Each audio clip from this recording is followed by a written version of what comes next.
My husband claimed he was taking art classes. His art teacher turned out to be a woman he'd met online. When I confronted him, he said, "You're just being controlling." He had no idea I was already free from everything he was hiding. It started with Tuesday and Thursday nights.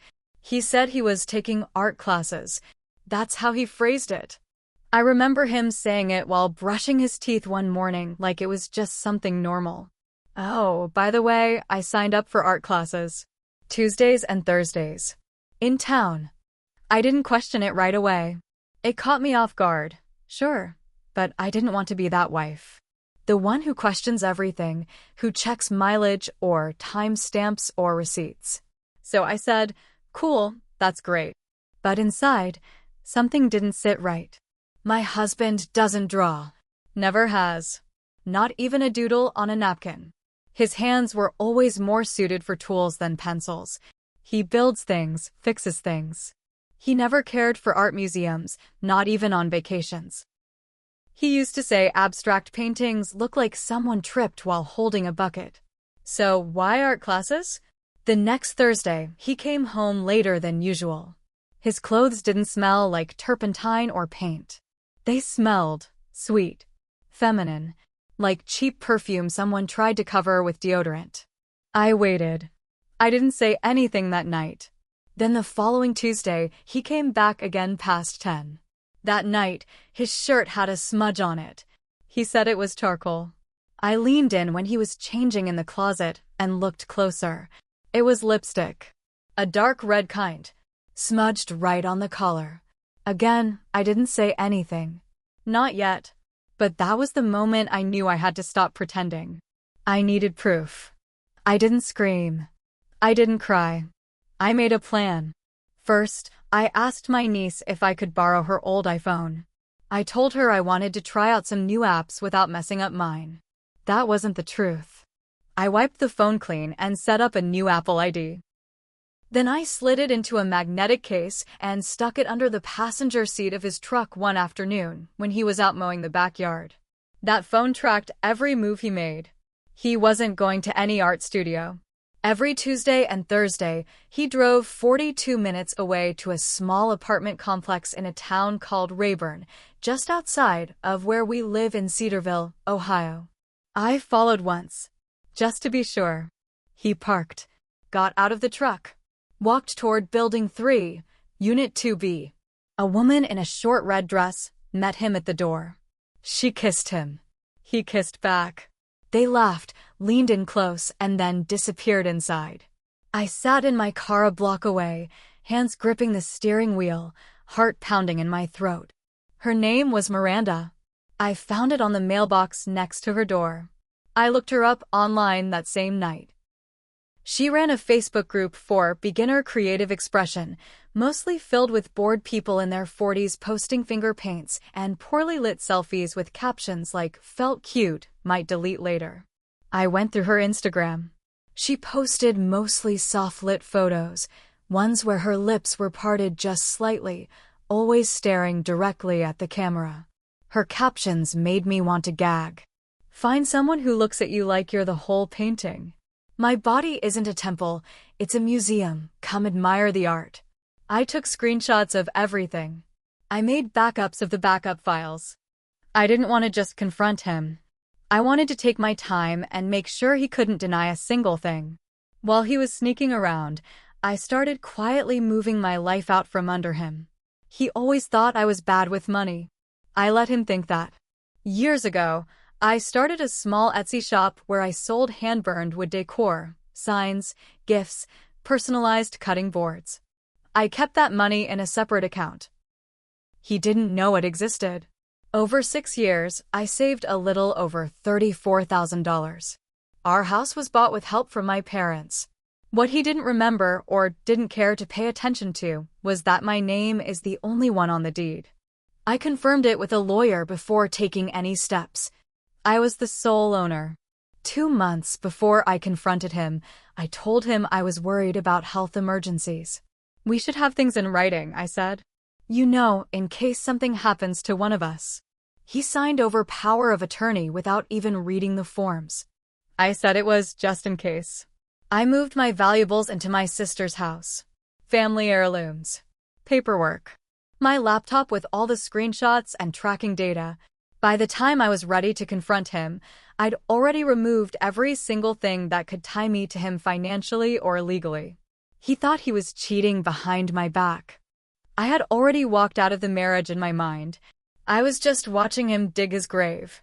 It was a Tuesday night. He came home after 10, again smelling like someone else. I was waiting for him in the kitchen. "Hey," I said. "Hey," he replied, casually setting his keys down. "Sorry I'm late. Class ran over." "What did you draw?" He blinked. "Huh, tonight. What did you draw?" He looked confused. "Oh, we were doing shading.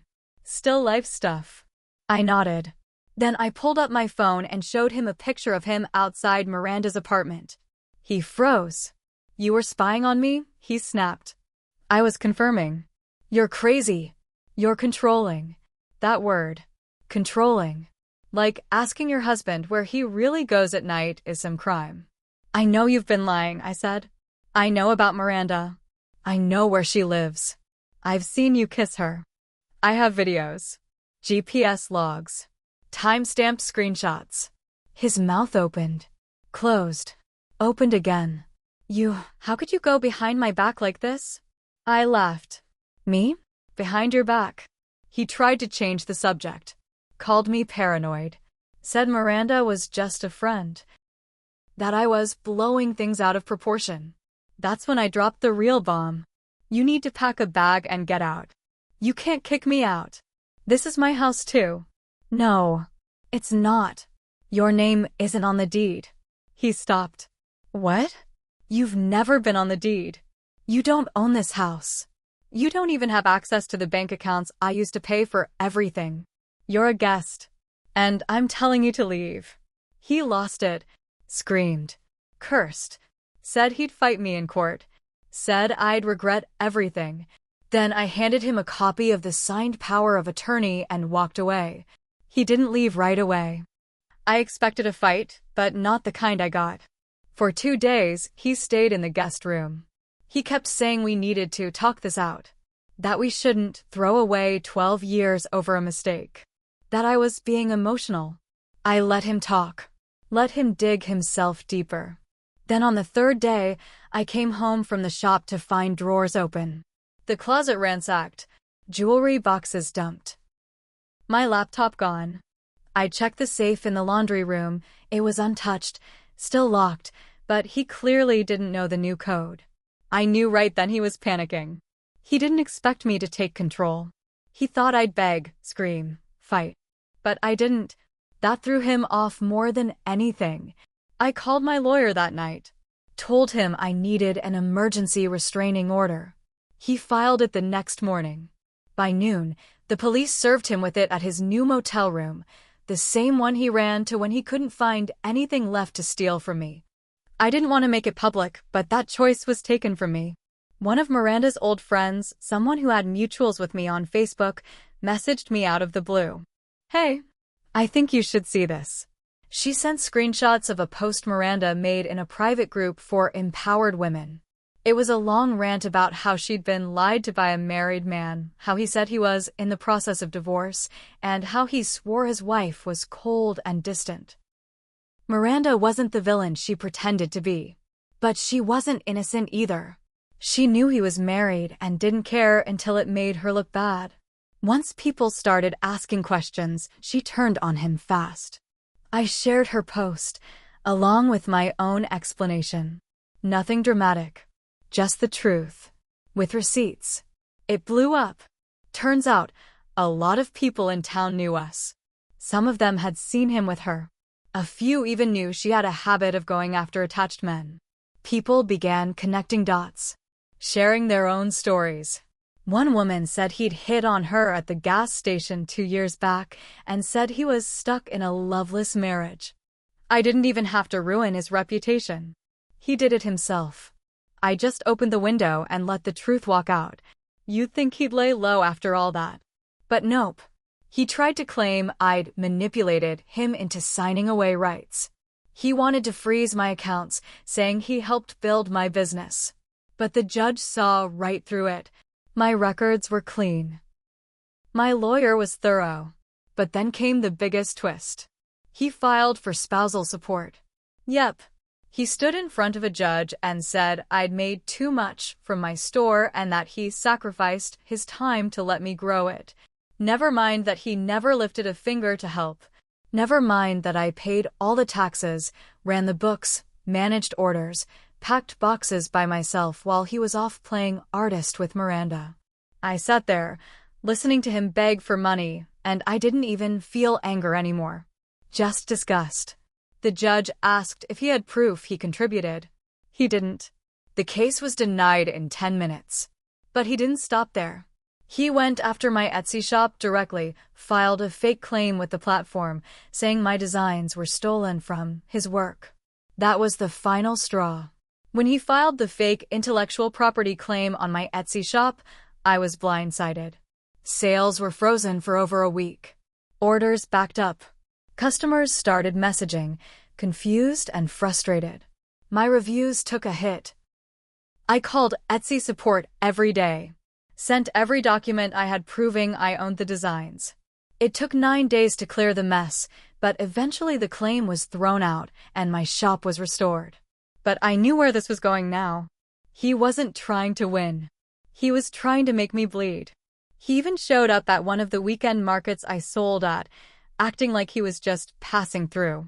He stood 10 feet from my booth, arms crossed, watching me. Just watching. I didn't break. I turned my head, pulled my phone out, and called the police right in front of him. The restraining order was still active. When the cruiser pulled up, he acted surprised, like I was overreacting. I didn't even talk to her, he told the cop. That's not the point, I said. You're not supposed to be here at all.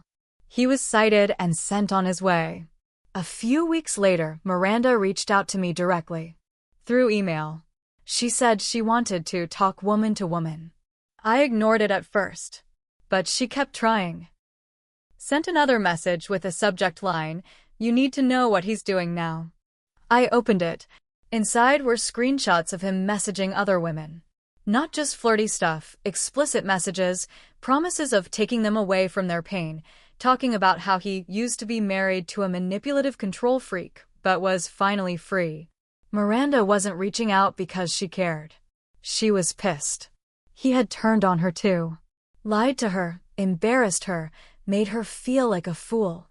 She didn't want justice, she wanted revenge too. She offered to testify if I ever needed her.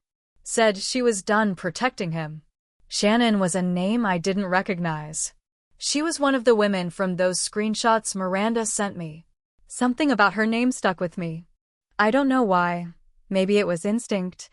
I searched her name on Facebook. We had a mutual friend.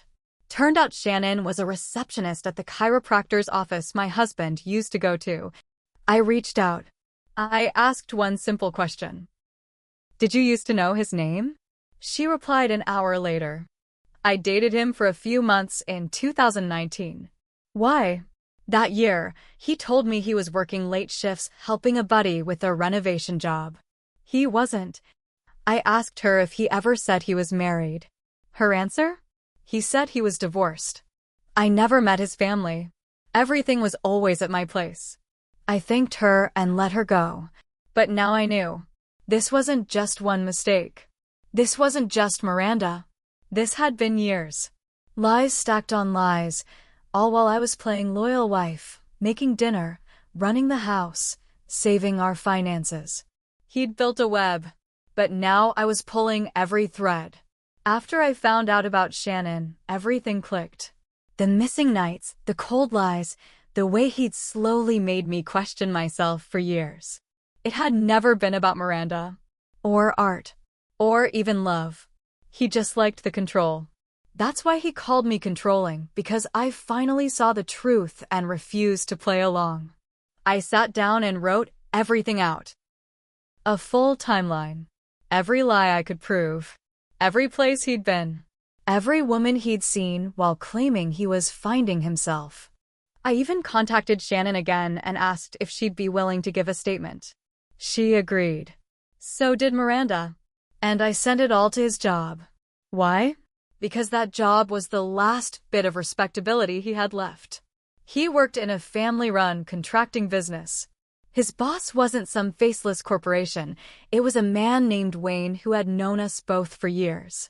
Wayne was also Miranda's cousin. That part I didn't know until Miranda told me. I emailed Wayne directly. No anger. No drama. Just facts. Attachments. Screenshots. Testimonies. A week later, my ex-husband was fired. The final court hearing was for the division of assets, what little there was left to divide. He walked in looking tired, thinner, wearing a wrinkled shirt and the same scuffed shoes I remember buying for him 3 years ago. He tried one last time to get spousal support. Tried to argue that my campaign to ruin his life left him unemployable. The judge wasn't buying it. You're not unemployed because of your wife, the judge said flatly. You're unemployed because you made choices that caught up with you. It was over in 20 minutes. I kept the house, the business, the car. He left the courthouse with nothing but a worn backpack and a folder of old paperwork. Even after all that, I never told him one last thing. A month before everything went down, I found out I was pregnant. At first, I didn't want to believe it. Then I considered not keeping it. I thought about what it would mean, bringing a child into the middle of this chaos. But then I realized something. This wasn't about him anymore. It was about starting over. My way. On my terms. I never told him. Never will. Because that child will grow up in a house filled with love, strength, and truth, not lies and manipulation. Did I make mistakes? Sure. I ignored red flags for years. I let him talk over me. I accepted his half-truths and made excuses because I wanted our marriage to work. But once I saw what he was really made of, I didn't back down. I didn't play victim. I played chess. He thought I'd cry and beg.